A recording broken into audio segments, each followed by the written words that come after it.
حضرت داؤد طائی اور امام جعفر صادق کے درمیان ایک دن بحث ہو گئی۔ امام جعفر صادق فرمانے لگے یہ محبت کا ان کا رشتہ تھا آپس میں۔ حضرت داؤد طائی صوفی تھے اور امام جعفر صادق تو حضور کے نواسے ہیں نا جی، اور بڑا عقیدت کا رشتہ تھا آپس میں۔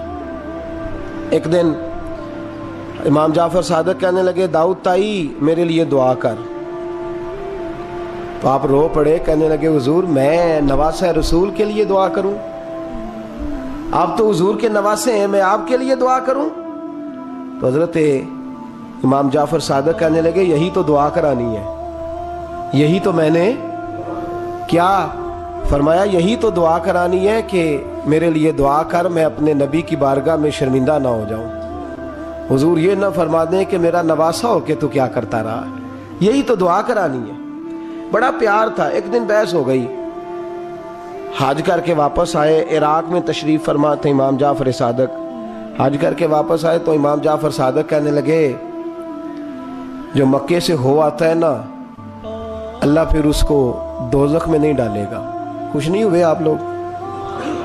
اللہ آپ کو جزائے خیر عطا فرمائے۔ فرمایا جو کعبے کا دیدار کر لے ایک دفعہ زندگی میں اور ایمان کی حالت میں، اللہ پھر اسے دوزخ میں، ایک دفعہ جو دیدار کر لے ایمان کی حالت میں، اللہ دوزخ میں۔ یہ فرمانے لگے یہ میری بات ہے، تو تصدیق کر میری بات کی، کہہ میں نے ٹھیک کہا ہے۔ پیار تھا نا، تو کہنے لگے داؤد طائی تو کہہ میں نے ٹھیک کہا ہے۔ کہنے لگے جی آپ نے فتوی پورا نہیں دیا تو میں کیسے تصدیق کر دوں؟ آپ نے پورا فتویٰ، پوری بات کریں تو تصدیق کرا لیں۔ کہا پوری بات کیا ہے؟ فرمانے لگے جو خانہ کعبہ بیت اللہ کا دیدار کر لے اللہ دوزخ میں نہیں ڈالے گا، اور جو مدینے سے ہو آئے اللہ اسے جنت میں ضرور داخل فرمائے گا صلی اللہ۔ تو آپ فرمانے لگے داؤد طائی میں نے تو مسئلہ بیان کیا اس لیے کہ جس نے ایمان کی حالت سے کعبہ دیکھ لیا تو اس کا اللہ پہ ایمان پختہ ہے، اور من قال لا الہ الا اللہ داخل الجنہ۔ اور تو نے یہ جو کہا ہے نا ضرور جنت میں داخل کرے گا مدینے دیکھنے والوں کو، تو بھی دلیل پیش کر۔ مکہ کا ایمان کے ساتھ دیکھنے والا تو میں نے حدیث پیش کر دی، تو دلیل دے۔ حضرت داؤد طائی بولے بڑی خوبصورت بات، اور خوبصورت لوگ ہی خوبصورت باتیں کرتے ہیں، خوبصورت لوگ ہی جی، ورنہ تو اللہ خیر کرے خوبصورت بات نکلتی نہیں لوگوں کے منہ سے، حرم میں بیٹھ کے بھی نہیں نکلتی، پتہ نہیں کیا سانپ سونگ جاتا ہے، کس قسم کی بولی بولنے لگتے ہیں۔ خوبصورت لوگ خوبصورت بات کرتے ہیں۔ حضرت داؤد طائی کہنے لگے میری دلیل یہ ہے کہ پورے مکے میں کہیں جنت تو نہیں نا، مکہ دیکھنے والے کو جنت ملتی ہے پر مکے میں جنت نہیں۔ فرمانے لگے مدینے میں تو جنت ہے نا، روضۃ من ریاض الجنہ، ماں بین بیتی و منبری روضۃ من ریاض الجنہ۔ فرمایا میرے منبر اور میرے گھر کے درمیان جتنی جگہ ہے وہ، اور آپ فرمانے لگے حضرت امام جعفر صادق سے کہنے لگے حضور دیکھیں نا، اللہ فرماتا ہے جو جنت میں گیا ہم فیہا خالدون، پھر نکالا نہیں جائے گا۔ تو کہنے لگے میرا عقیدہ ہے جو دو نفل بھی ریاض الجنت میں پڑھ لے اللہ اسے ضرور جنت میں داخل فرمائے گا، اس لیے کہ جو گیا وہ دوبارہ واپس۔ حضرت ادریس علیہ السلام کی دوستی ہو گئی رضوان سے۔ رضوان جنت کے فرشتے کا نام ہے جس کے پاس چابی ہے جنت کی، دروازے پہ بیٹھے ہوتے ہیں، رضوان اس فرشتے کا نام ہے۔ تو حضرت ادریس کا یارانہ تھا، وہ ملنے آتے تھے جناب ادریس علیہ السلام کو۔ تو ایک دن حضرت ادریس کہنے لگے تو خود تو یہاں کی سیر کر جاتا ہے، مجھے کبھی کرائی نہیں، آپ بھی کر لیں۔ تو فرشتہ آپ کو جنت دکھانے لے گیا، جنت میں جا کے تو کہنے لگا حضور چلے، فرمانے لگے کدھر؟ کہنے لگا واپس، فرمانے لگے میں نے جانا ہی نہیں۔ اس نے کہا کیوں؟ فرمانے لگے اللہ فرماتا ہے ہم فیہا خالدون، جو جنت میں آئے گا نکالا نہیں جائے گا، تو کیسے مجھے نکال سکتا ہے؟ کہنے لگے جناب آپ نے سیر کا کہا تھا۔ فرمایا سیر ہی ہے یہ، اس لیے کہ جنتی ساری عمر ہی سیر کریں گے، وہ سیر ہی کریں گے، سفر تو تھکا دیتا ہے بندے کو، یہ سیر ہی ہے۔ اب وہ فرشتے پریشان ہوئے تو رب کریم نے فرمایا وہ فرشتے تیرا اور اس کا یارانہ بھی میں نے لگوایا تھا، اور اس کو جنت کی سیر پر آنے کی خواہش بھی میں نے ہی پیدا کی تھی، اور تو کون ہوتا ہے میری بغیر اجازت دروازہ کھول سکے؟ بلوایا بھی میں نے ہی تھا۔ اور یہ جو میں نے کہا نا اڑ جا، یہ توفیق بھی میری ہوئی ہے، میری طلب بھی تو تیرے کرم کا صدقہ ہے۔ یہ پاؤں اٹھتے نہیں بلکہ یہ اٹھائے جاتے ہیں، تو جب بلا لیا ہے جنت میں داخل کرا لیا ہے، اور جنت بھی وہ والی جس کو میرے رسول پاک کے قدموں نے جنت بنایا ہے، وہ جنت جس کو ریاض الجنہ کا لفظ دیا ہے، حضور نے جنت جس کو بنایا ہے، وہاں تک پہنچ جائے۔ یہ ہے ارض جنت، یہ طیبہ کی زمین ہے ارض جنت، پر زمین کس کی ہے؟ کیسا عجیب معاملہ ہے، یہ ہے ارض جنت، یہ طیبہ کی زمین ہے۔ جنت بھی یہیں، کیونکہ مالک جنت بھی یہیں ہے، جنت بھی یہیں، مالک جنت بھی یہیں، جنت بھی یہیں تو مالک جنت بھی۔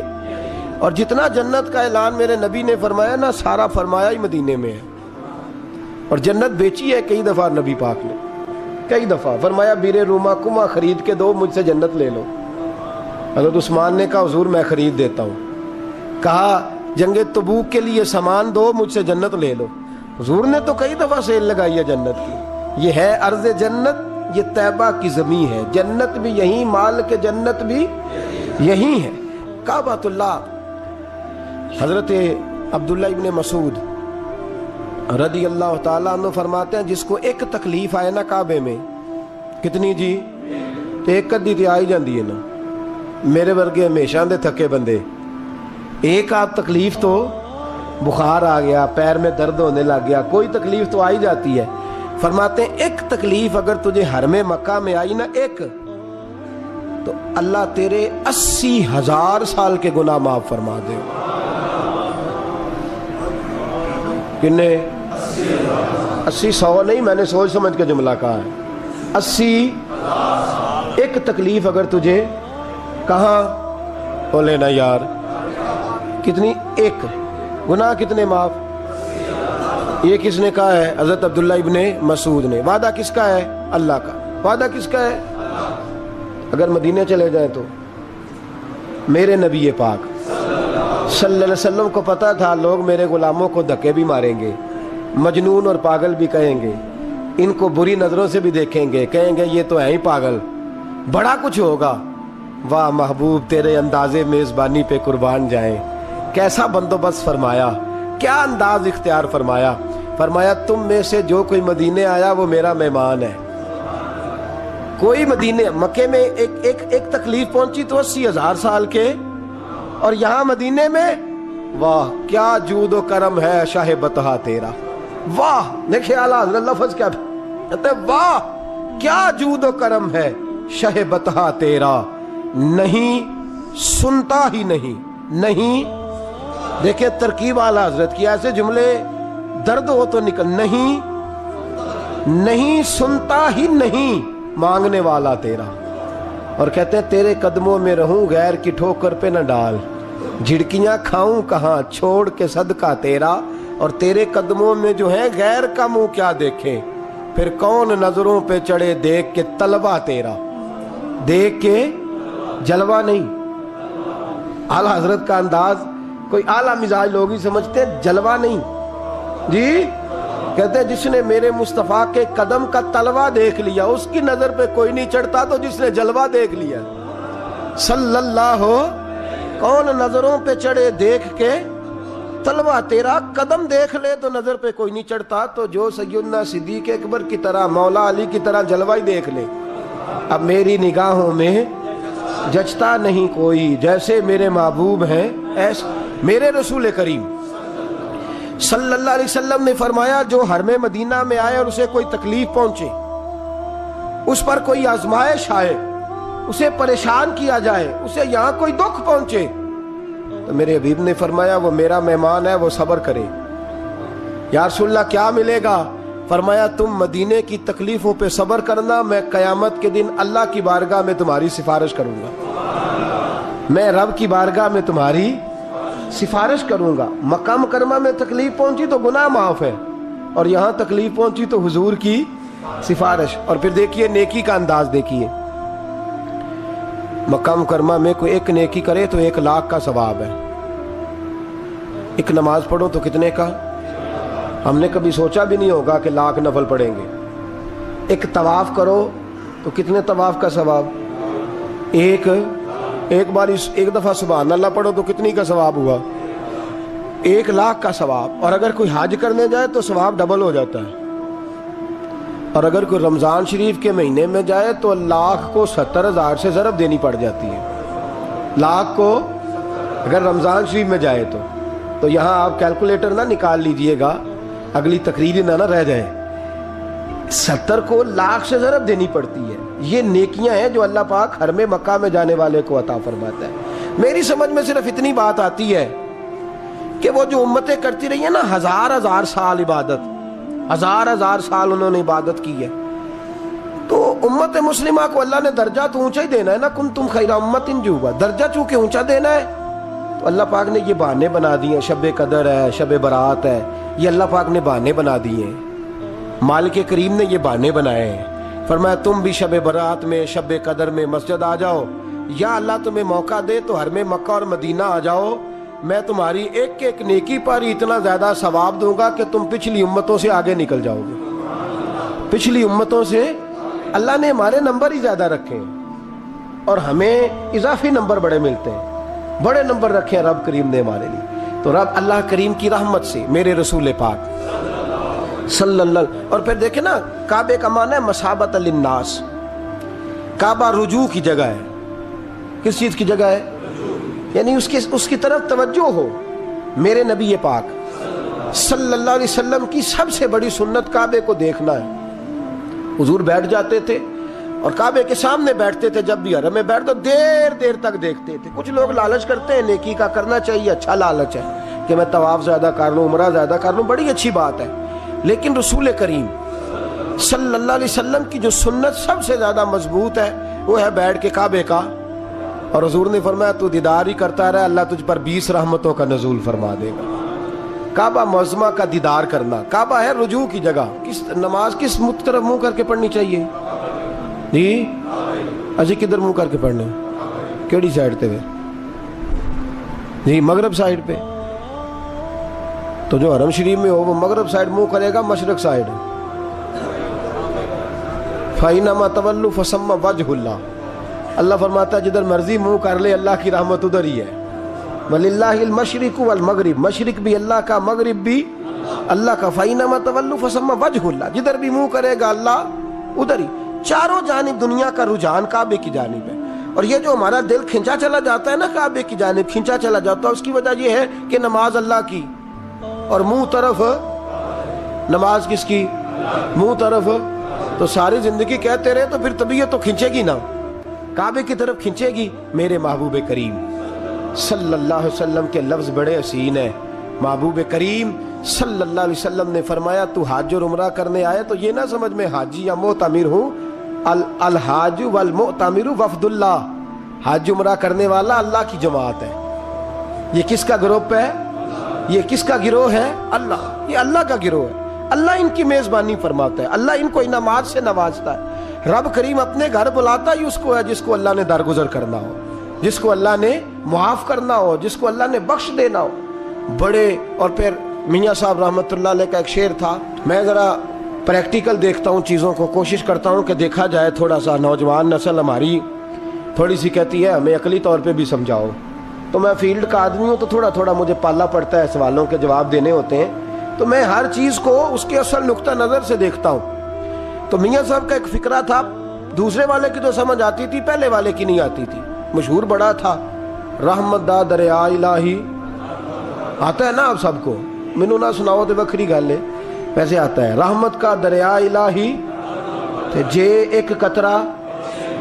وہ جے ایک قطرے والی تو سمجھ میں بات آتی تھی، لیکن وہ جو ہر دم وگدا ہے وہ ظاہری آنکھوں سے نظر، کئی دفعہ ہمیں نظر، صاحب نظر لوگوں کو آتا ہے، باطن میں تو نظر آتا ہے، محسوس ہوتا ہے، لیکن ظاہر نظر یہ کسی نے دیکھنا ہو تو مکے مدینے جا کے نظر آتا ہے. رحمت دا دریا الہی ہر دم، ایک دم نہیں، ہر مدینے کی جس گلی پہ نظر کریں نا آپ ریلا ہی آ رہا ہے.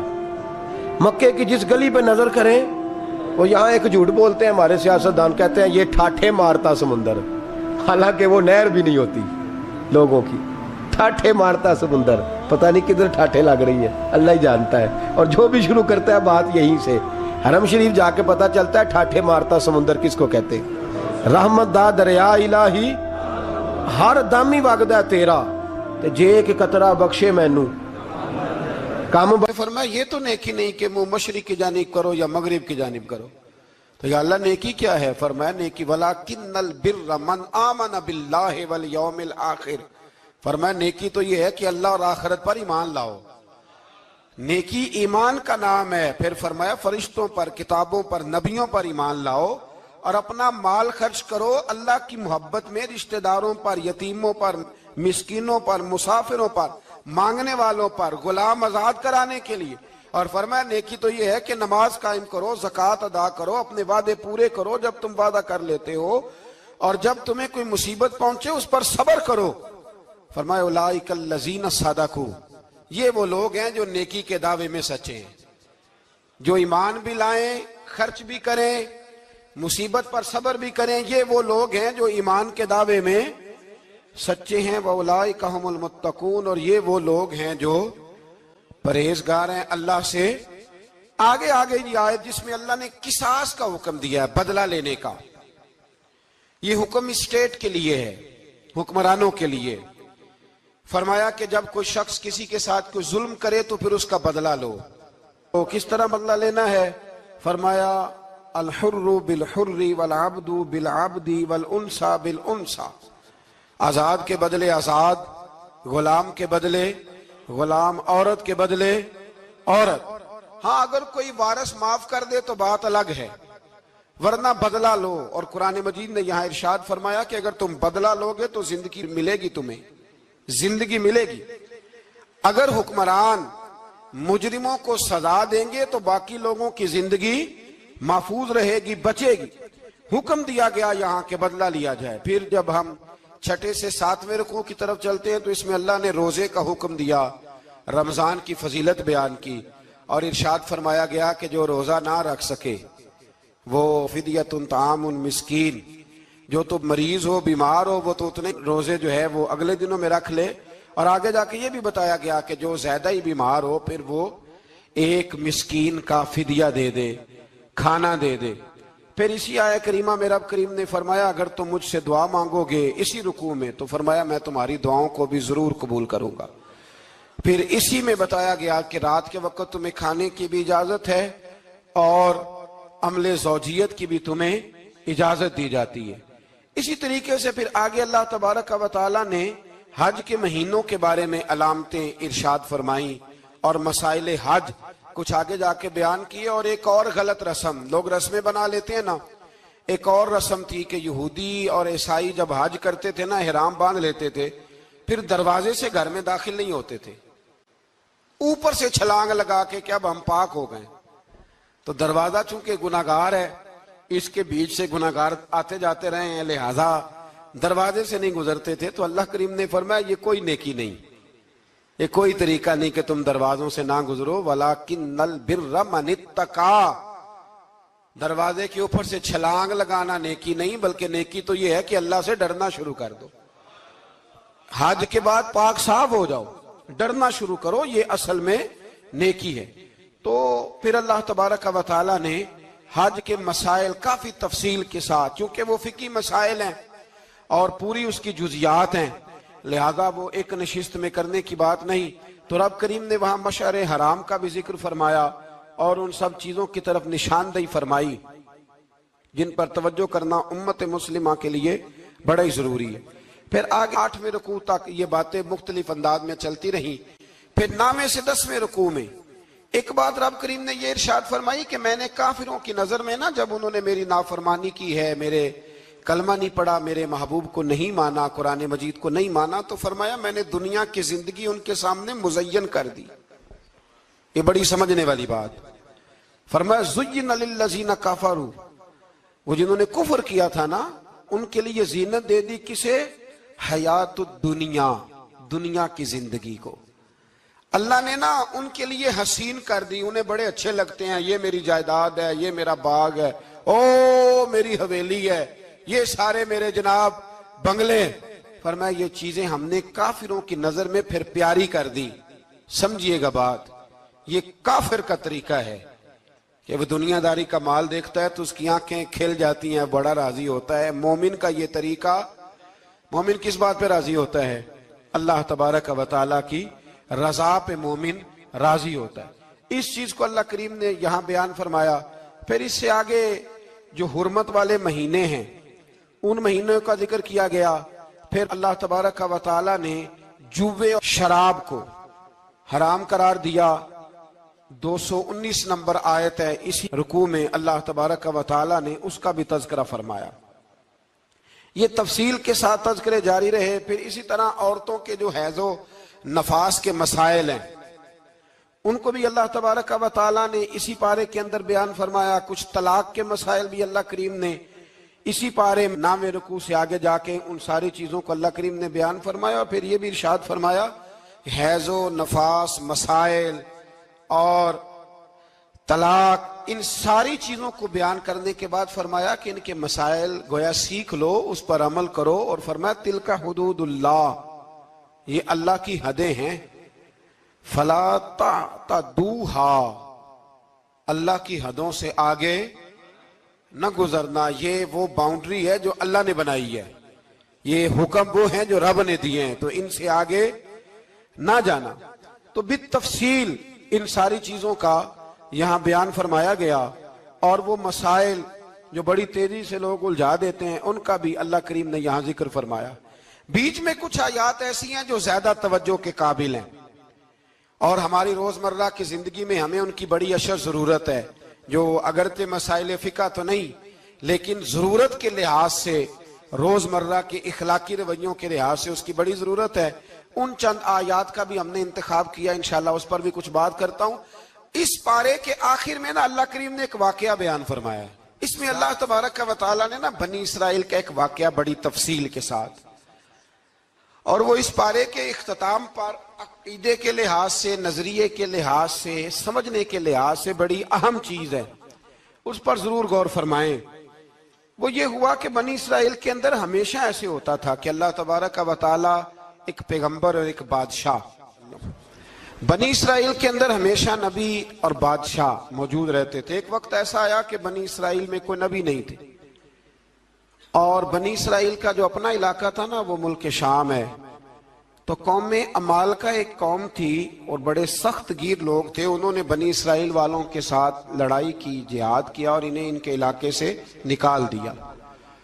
اور کچھ حضرت یوسف علیہ السلام کے زمانے میں ویسے بھی ایک بہت بڑی تعداد جا کے مصر میں آباد ہو گئی تھی. اب یہ ہوا کہ ان کے پاس کوئی بادشاہ نہیں ہے, یہ بار بار دعا کرتے ہیں, التجا کرتے ہیں. تو اللہ تعالیٰ نے ایک پیغمبر انہیں عطا کیے جن کے مختلف نام کتابوں میں ہیں. صدر الافاضل رحمۃ اللہ علیہ نے تفسیر خزائن العرفان کے اندر ان کا نام حضرت شمویل علیہ السلام لکھا ہے. حضرت شمویل علیہ السلام کو اللہ تعالیٰ نے نبوت عطا فرمائی, اور جب حضرت شمویل علیہ السلام اللہ کے نبی ہوئے, بنی اسرائیل والوں کو یقین آیا کہ اللہ نے الحمدللہ ہمیں ایک نبی کے جھنڈے تلے جمع کر دیا ہے, تو پھر انہوں نے کہا کہ آپ ہمارے سامنے ایک بادشاہ بھی مقرر کریں تاکہ ہم اس کی سرپرستی میں جہاد کریں. جب انہوں نے یہ بات کی تو اللہ تبارک و تعالیٰ نے حضرت شمویل علیہ السلام کے ذمے لگایا. تو ایک اس زمانے میں اللہ کے نیک بندے تھے جناب طالوت علیہ السلام ان کا نام تھا. تو حضرت شمویل علیہ السلام نے انہیں کہا کہ اللہ کریم نے نا تمہارا بادشاہ طالوت کو بنایا ہے. ان کا نام بھی قرآن مجید نے ذکر فرمایا ہے. تو بنی اسرائیل کے لوگ کہنے لگے یہ تو غریب آدمی ہے, وہ بکریاں چرایا کرتے تھے لیکن علم میں بڑے پختہ تھے, وجود میں بڑے طاقتور تھے.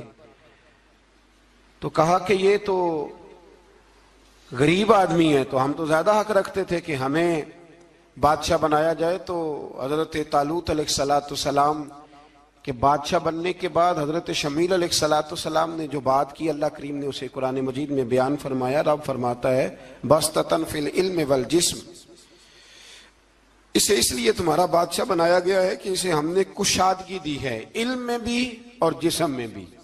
بڑے ماشاءاللہ موٹے تازے تھے, وجود بڑا طاقتور تھا. کچھ موٹے تازے ہوتے ہیں پر طاقتور نہیں ہوتے, موٹے تازے بھی تھے اور